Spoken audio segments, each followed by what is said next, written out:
तत्वमय से उसे जानना ही भूतार्थनय से जाने हुए नौ तत्व है, जिन्हें सम्यक दर्शन कहा गया है। नौ तत्वों में एक जीव तत्व कैसे प्रकाशमान है, उसे पुनः कलश के माध्यम से एक दृष्टांत देख करके स्पष्ट करते हैं।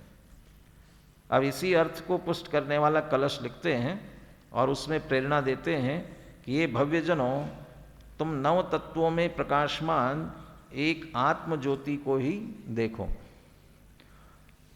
8वां कलश बुलवाता हूं। चिरमिति नव तत्व छन्न मुन्नीयमानम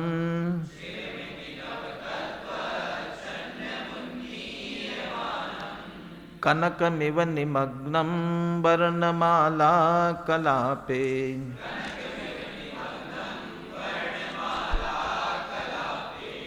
अथ सतत विविक्तं दृश्यतामेकरूपम्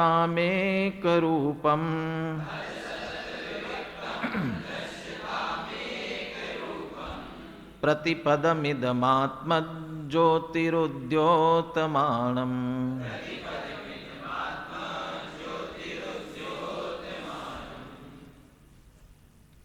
चिरमिति नव तत्व छन्न मुन्नीयमानम। आत्म ज्योति, ये जितने विशेषण आए ना, वे सब आत्म ज्योति के हैं। आत्म ज्योति कैसी है? चिरम नव तत्व छन्नम, चिरकाल से, अनादिकाल से नव तत्वों में ही छुपी हुई है। हमारे तो 9 तत्व है ही नहीं, हमारे तो कितने तत्व है? हम जीव है, अजीव के संयोग में विकार का हेतु तो अजीव है, और अभी पुण्य पाप आश्रव बंद हो रहे हैं। संवर निर्जरा है नहीं, मोक्ष है नहीं, तो संवर निर्जरा मोक्ष ये 3 तो है ही नहीं। तो यदि वे 9 में से 3 हटाया तो 6 हैं, और जीव अजीव मुख्य रूप से गौण करो तो वे भी 4 है, समझ लो। पुण्य पाप आश्रव बंद, वो 4 है। तो 4 में छुपी है कि वो 9 में छुपी है? जीव अजीव को मिला करके 9 में छुपी हुई है। हमारा विकल्प जो बार बार जाता है, ये आश्रव बंद तो ठीक नहीं है, कब इन कर्मों की निर्जरा होगी, कब मोक्ष प्रकट होगा? तो हमारी दृष्टि में मोक्ष वो दिखते हैं ना सभी। तो आत्मा क्या है? अभी संसारी है, फिर मुक्त होगा, वो उनमें है, उस कारण से वे कहते हैं। या फिर अनेक जीवों की अपेक्षा देखेंगे तो जीव कहाँ है? कोई संसार में है, कोई मोक्ष मार्ग पर लगा हुआ है, और कोई मोक्ष में पहुंच गया है। तो वो जीव उस रूप में सब दिखाई देंगे। तो जीव इनमें ही है ऐसा हमको दिखता है। तो अनादिकाल से वो 9 तत्वों में ही छुपा हुआ है, उन्नीयमानम। और वह उन्नीयमान का अर्थ पांडे राजमल जी ने किया अनुमान, और इसमें नीचे उन्मान शब्द दिया बनारसी दास जी ने। वो माने वह 9 तत्वों में है, अब बराबर हमें अनुमान से जानने में आता है, उन्नीयमान है। कनकम इव निमग्नम वर्णमाला कलापे, क्या दृष्टांत देते हैं? जैसे 16 ताव स्वर्ण को दिए जाते हैं अशुद्ध सोने को शुद्ध करने के लिए, तो उनमें जो अलग अलग वर्ण दिखाई देते हैं, तो वो जो वर्णमालाओं की पंक्ति समूह वर्णमाला कलाप, उनमें कौन है?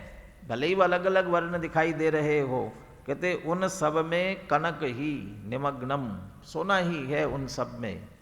उतने रूप होते हुए उनमें सब में स्वर्णत्व है अंदर, कनकमिव निमग्नम। ऐसे ही वो वर्णमालाओं के समूह में जैसे सोना निमग्न है, छुपा हुआ है, ऐसे 9 तत्वों में कौन छुपा हुआ है? आत्मज्योति, उन्नीयमानम। वो जो वर्णमाला कलाप है उसमें सोना है, ये कैसे जाना, कैसे पहचाना? वो आगे दृष्टांत को स्पष्ट करते हुए बनारसी दास जी ने लिखा है, वो सर्राफ जो है उसे कसौटी से उसे पहचान लेता है, इसमें कितनी खोट है, ये वर्ण ऐसा क्यों आ रहा है, ये वर्ण ऐसा आ रहा है तो इतनी इसमें खोट है, ये अनुमान से बराबर जान लेता है। ऐसे 9 तत्वों में वह एक आत्मज्योति है। अथ सतत विविक्तम दृश्यताम एक रूपम। आप कहते भले ही वह है, लेकिन उन सबसे भिन्न उसे एक रूप दृश्यताम, देखो उसे एक रूप देखो। कहाँ? प्रतिपदम। और जब उसे एक रूप देखेंगे तो वह आत्मज्योति उद्योतमानम, उसमें वह प्रकाशमान है। प्रतिपदम, पर्याय पर्याय में वह आत्मज्योति है। वह आत्मज्योति है तब तो वो पर्याय हो रही है। आश्रव हुआ, बंध हुआ, किसे हुआ? तो आश्राव्य, आश्राव्य जीव है, तब वह आश्रावक हेतु कर्म बन रहा है।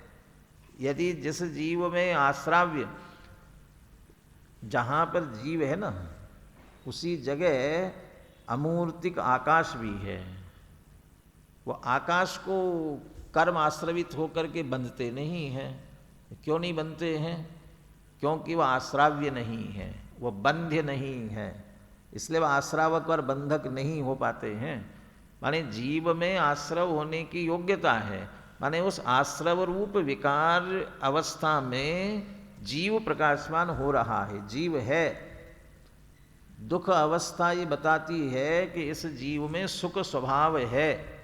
अज्ञान अवस्था ये बताती है कि जीव में ज्ञान स्वभाव है।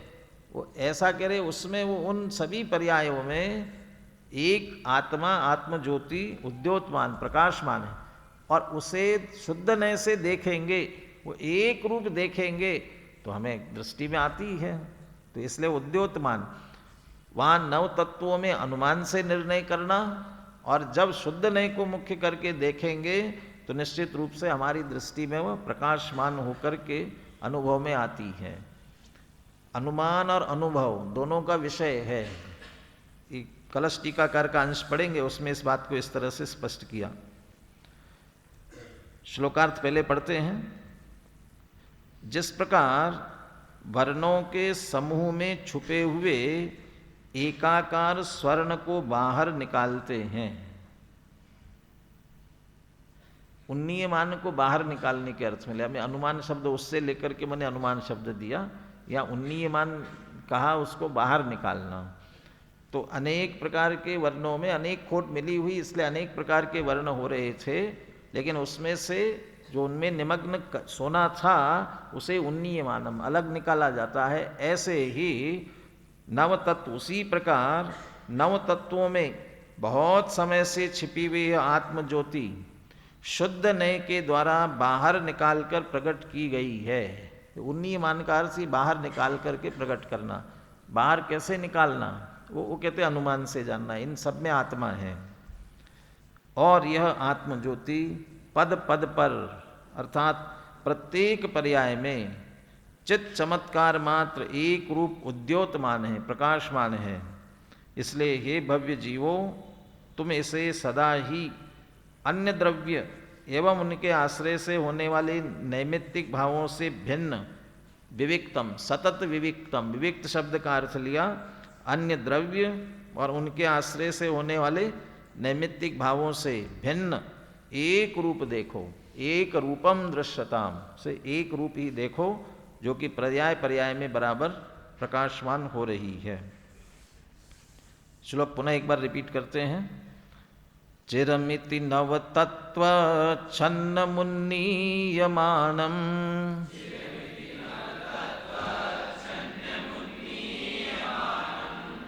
कनकमिव निमग्नं वर्णमाला कलापे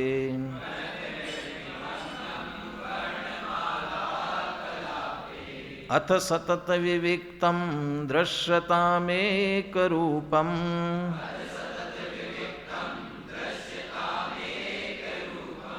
प्रतिपदमिदमात्मज्योतिरुद्योतमानम्।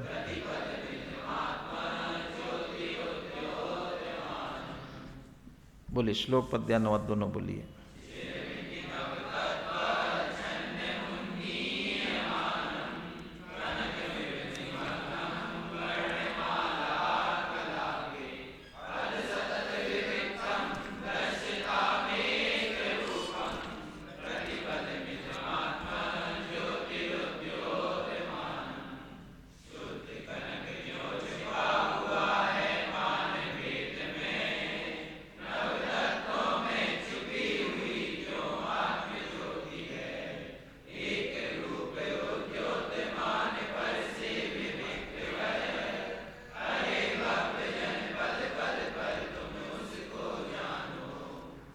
अनुशीलन में 2 पैराग्राफ पढ़ेंगे यहाँ आगे।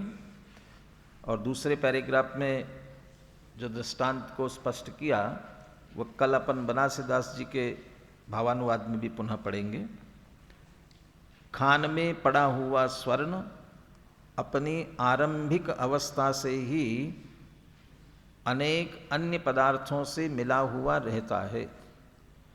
जब उसे बाहर निकालकर अग्नि में तपाकर शुद्ध करते हैं तो अशुद्धता के जलने से अग्नि की लौ में स्वर्ण के हरे पीले अनेक रंग दिखाई देते हैं।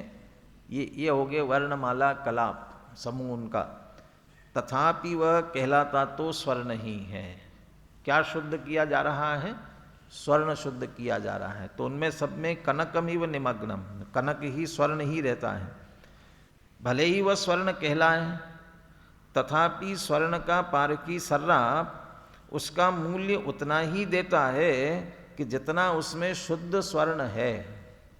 यदि वह करते करते बीच में से ही जितना अशुद्धता पूरी अलग हुई नहीं है और वो सोना यदि मिल जाए और वो लेकर के जावे तो उससे पूरे के पैसे उसे नहीं मिलेंगे। कितने मिलेंगे? जितना उसमें शुद्ध स्वर्ण होगा। तो अभी तो शुद्ध होके निकला नहीं है, तो उसने उतना ही, कैसे ये शुद्ध सोना इतना है मान करके उतना ही मूल्य उसने कैसे दिया? उस अशुद्ध स्वर्ण को कसौटी पर कसकर सर्राफ यह जान लेता है कि इसमें अशुद्धता कितनी है और क्या है, तथा शुद्धता कितनी है और क्या है।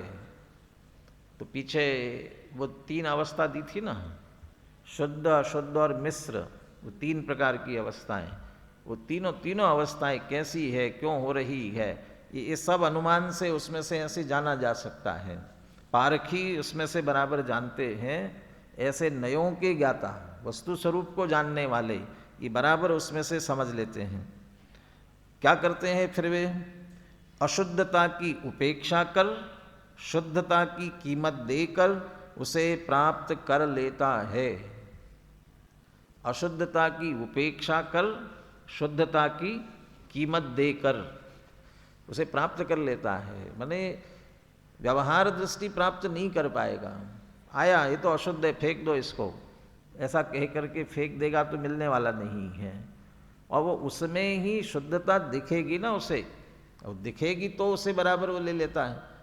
ऐसे यहाँ मैं कर्मों से बंधा हूँ, मैं रागी हूँ, सर्व अशुद्धता होते हुए भी अशुद्धता की उपेक्षा कर शुद्धता को कीमत देता है तो उसे प्राप्त कर लेता है।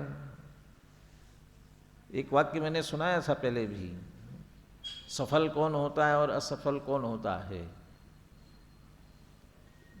अपनी शक्ति को जानता तो है लेकिन सारा लक्ष्य कमजोरियों पर देता है। सामर्थ्य को जानता तो है लेकिन सारा लक्ष्य कमजोरियों पर देता है तो असफल होता है। अपनी कमजोरियों को जानता तो है लेकिन अपना सारा लक्ष्य अपनी सामर्थ्य पर देता है तो सफल होता है। सामर्थ्य और कमजोरियां दोनों है, सब में है। अब वो सामर्थ्य छोड़कर कमजोरियों को मुख्य करता है तो सफल होगा ही। हाँ है तो सही मुझ में सामर्थ्य, लेकिन क्या करे, तो कमजोरियों को उसने मुख्य किया। माने कमजोरियों को जानता तो है लेकिन अपना सारा लक्ष्य सामर्थ्य पर देता है तो सफल होता है। ऐसे ही करे, अशुद्धता तो जानता तो है लेकिन उपेक्षा करके उस शुद्धता को कीमत देता है, उस शुद्धता को मुख्य करता है, सारा लक्ष्य शुद्धता पर देता है तो उसे सफलता मिलती है, उसे प्राप्त कर लेता है। इसी प्रकार अनादि से यह आत्मा नव तत्व में छिपा हुआ है।